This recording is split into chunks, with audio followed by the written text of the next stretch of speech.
نحمده ونصلي على رسول الكريم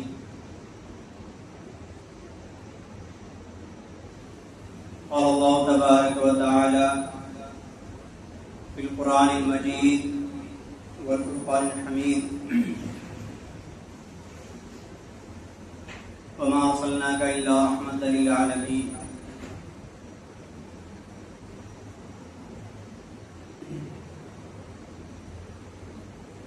اللهم صل على محمد وعلى آل محمد كما صليت على إبراهيم وعلى آل إبراهيم إنك حميد مجيد اللهم بارك على محمد وعلى آل محمد كما باركت على إبراهيم وعلى آل إبراهيم إنك حميد مجيد. محترم اور معزز سامعین کرام، آج سفر المظفر کی 30 تاریخ ہے اور کل جو ہے ربیع الاول کا مہینہ شروع ہو جائے گا.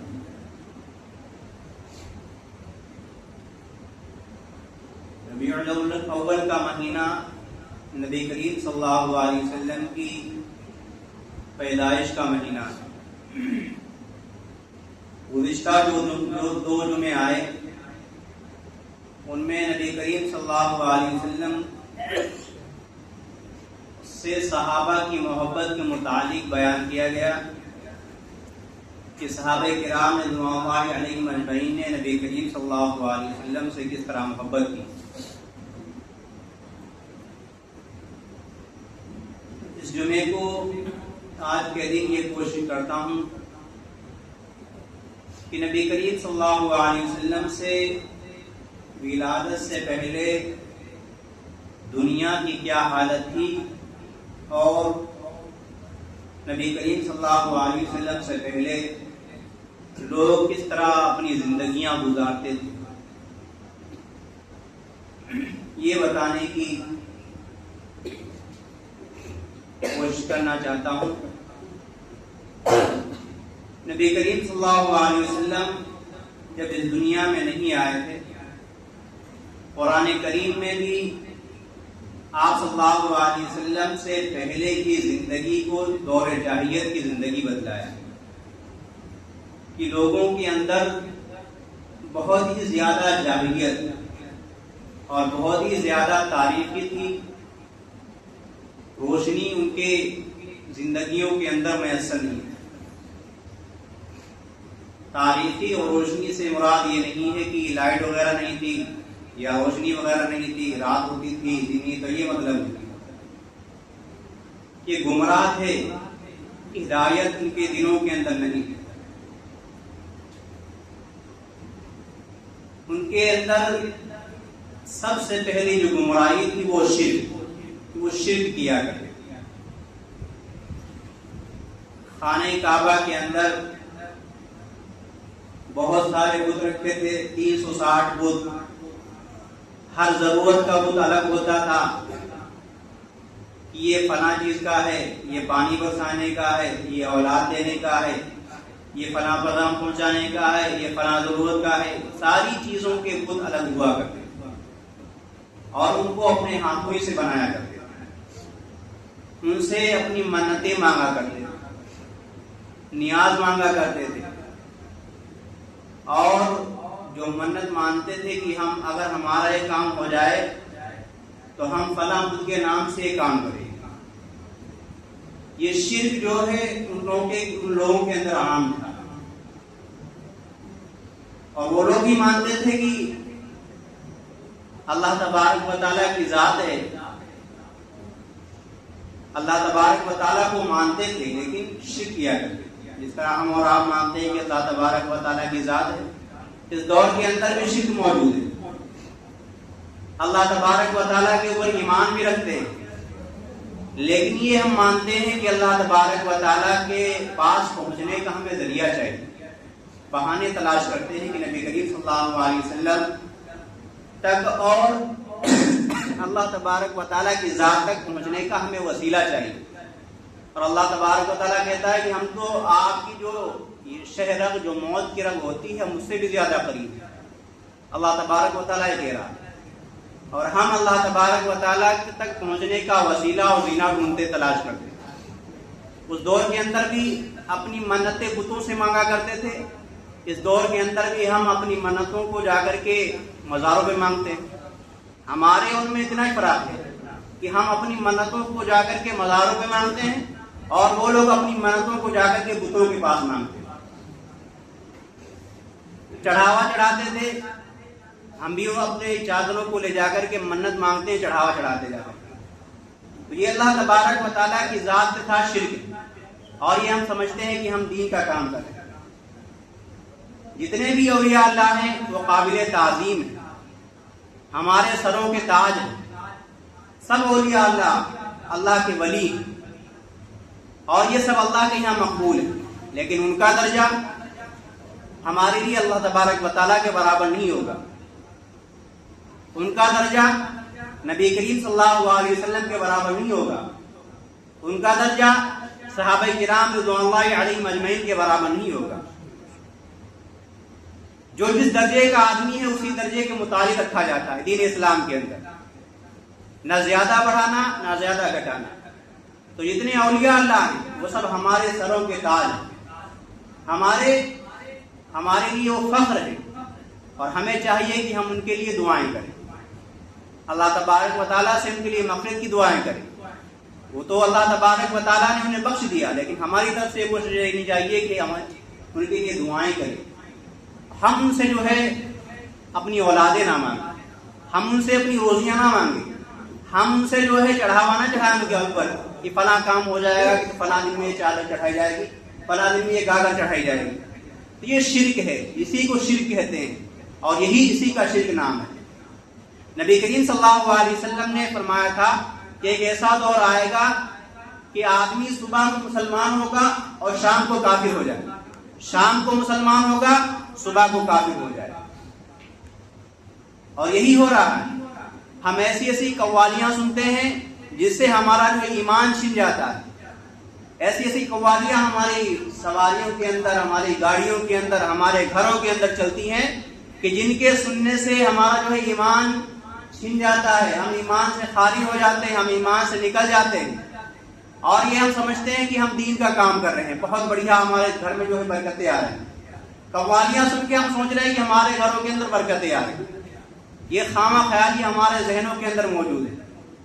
ایک قوالی ہے استغفر اللہ کہ جبرائیل نے جب جا کر کے اندر دیکھا تو وہاں بھی اللہ موجود، اور جب باہر آ کر کے دیکھا نبی کریم صلی اللہ علیہ وسلم کو تو وہاں بھی اللہ موجود.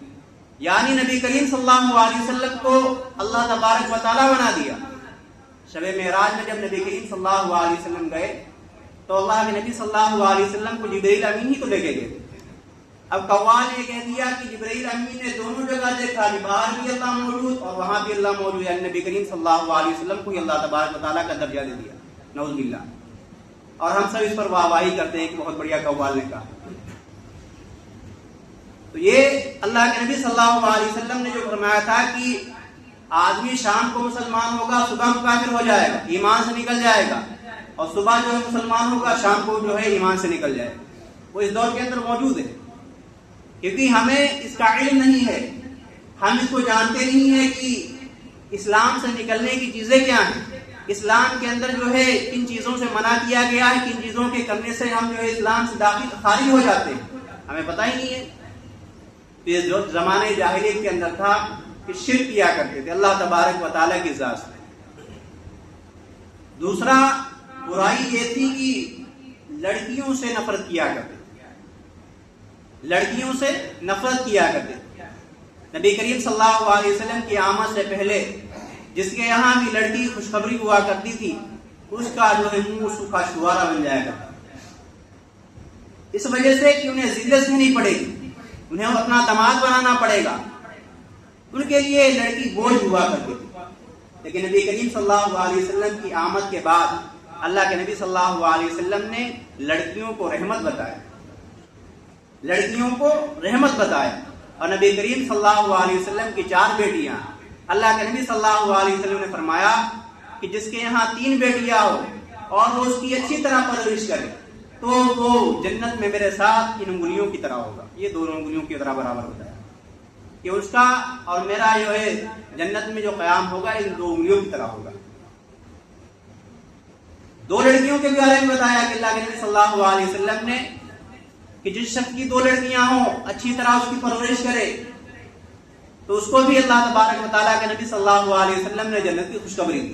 ایک لڑکی کے بارے میں جنت کی خوشخبری دی اور یہاں تک کہ جس کے لڑکیاں نہ ہوں بہنیں ہوں ان کی بھی اچھی طرح خدمت کرے, ان کی اچھی طرح پرورش کرے. اللہ تبارک و تعالیٰ کے نبی صلی اللہ علیہ وسلم نے ان کے لیے جنت کی خوشخبری سنائی. زمانے جاہلیت کے اندر یہ تھا کہ لڑکیوں کی پیدائش کو برا سمجھا جاتا تھا. آج ہمارے یہاں بھی اگر دو لڑکیاں ہو گئی ہیں, تیسری لڑکی پیدا ہو جائے تو ہم جو ہے بوجھ سمجھنے لگتے ہیں بڑی لڑکیوں کو, اور لڑکیوں کو بوجھ سمجھنے کے ساتھ ساتھ اس پہلے زمانے کے اندر یہ پہلے لوگوں کے اندر یہ تھا کہ جس طرح لڑکیوں کا حصہ نہیں دیا کرتے تھے اس طرح بھی آج کے دور میں بھی یہ مشہور ہے کہ لڑکیوں کا حصہ نہیں دیا جاتا, بہنوں کا حصہ نہیں دیا جاتا اور یہ سمجھ لیا جاتا ہے کہ ان کا دہیج دے دیا گیا سارا جو ہے قضا ہو گیا. دہیج دینا الگ ہے اور وراثت میں حصہ دینا بیٹیوں کا الگ ہے. نبی کریم صلی اللہ علیہ وسلم کی بعثت سے پہلے شراب جو ہے عام تھی, شراب عام تھی. لوگ ہر وقت شراب کے اندر مگن رہا کرتے تھے, ہر وقت جو ہے شراب پیا کرتے تھے اور گھروں کے اندر جو ہے شراب کا ذخیرہ ہوا کرتا تھا. نبی کریم صلی اللہ علیہ وسلم کی بعثت ہوئی تب بھی شراب مار تھی, لیکن جب نبی کریم صلی اللہ علیہ وسلم کی طرف شراب کی حرمت کا حکم آیا تو صحابہ کرام رضوان اللہ علیہم اجمعین نے شراب کو جو ہے اس طرح بہایا کہ مہینوں تک جو ہے گلیوں نالیوں میں شراب بہتی نظر آئی. اللہ کے نبی صلی اللہ علیہ وسلم نے جب منع کر دیا, لیکن اس روشن خیال دور کے اندر مسلمان شراب کا عادی بنا ہوا جا رہا ہے, شراب کے اندر ملوث ہوتا جا رہا ہے. یہ کس وجہ سے ہے؟ تعلیم سے ہم بہرابر ہیں. ہمیں نبی کریم صلی اللہ علیہ وسلم کی تعلیم جو ہے پوری طرح ہمارے دلوں کے اندر نہیں موجود ہے. ہمارے گھروں سے نبی کریم صلی اللہ علیہ وسلم کی تعلیم کوسوں دور ہے, قرآن کی تلاوت کوسوں دور ہے.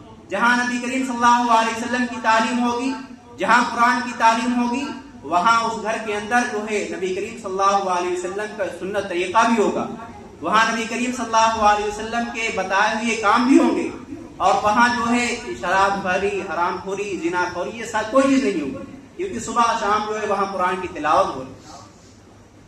تو نبی کریم صلی اللہ علیہ وسلم کے دور سے پہلے, نبی کریم صلی اللہ علیہ وسلم کی آمد سے پہلے شراب جو ہے عام تھی, جوا بازی بہت عام, جوا ہر وقت کھیلا کرتے تھے, اور پڑھائی کا لکھائی کا تو کوئی خیال ہی نہیں تھا. پورے شہر کے اندر 2 یا 4 آدمی پڑھے لکھے ملا کرتے تھے. یہ دور تھا اس نبی کریم صلی اللہ علیہ وسلم کی آمد سے پہلے.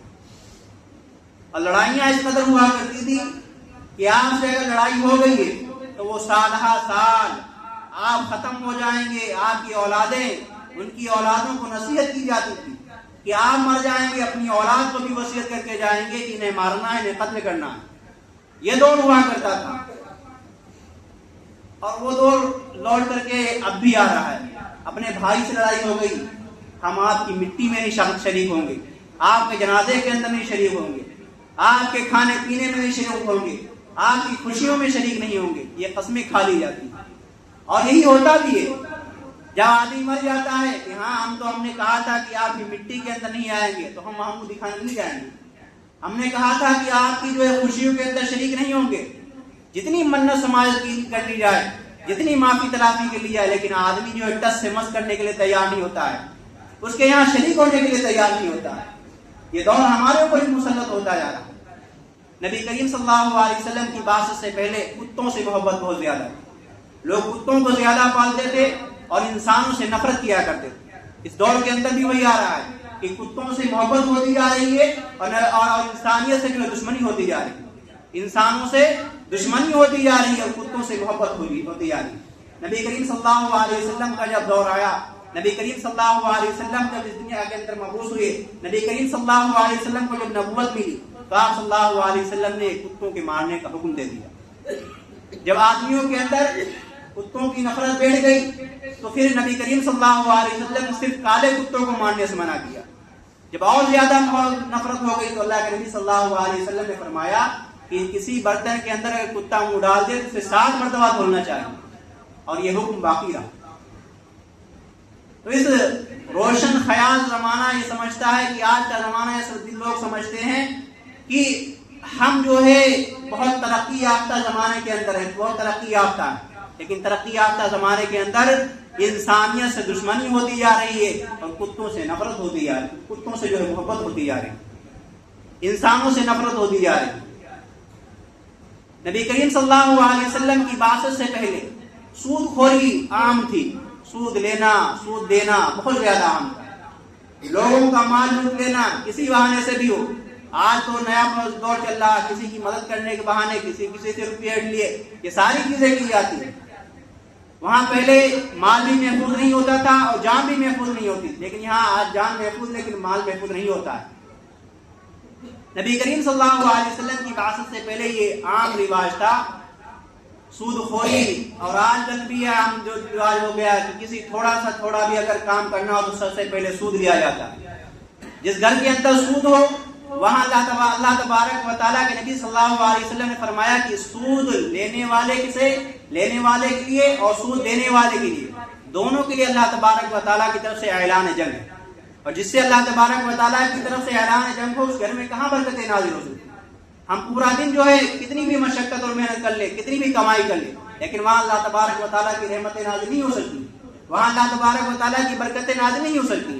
اس وجہ سے یہ اللہ تبارک و تعالیٰ کی طرف سے کھلے عام جو ہے آپ نے دشمنی لے رکھی ہے، سود لے رکھا ہے. اللہ تبارک و تعالیٰ کی طرف سے کھلے عام جو ہے آپ نے لڑائی مول لی. تو یہ چیزیں نبی کریم صلی اللہ علیہ وسلم کی بعثت سے پہلے عام تھی. نبی کریم صلی اللہ علیہ وسلم کی بعثت سے پہلے دور جو نبی کریم صلی اللہ علیہ وسلم کی بعثت سے پہلے قرآن کریم کے اندر جو دور بتایا گیا وہ زمانے جاہلیت کا بدلایا گیا. تو ان چیزوں سے ہمیں بچنا چاہیے اور ان پر عمل کرنا چاہیے. اللہ تبارک و تعالیٰ کی عمل کی توفیق عطا فرمائے. وآخر دعوانا الحمد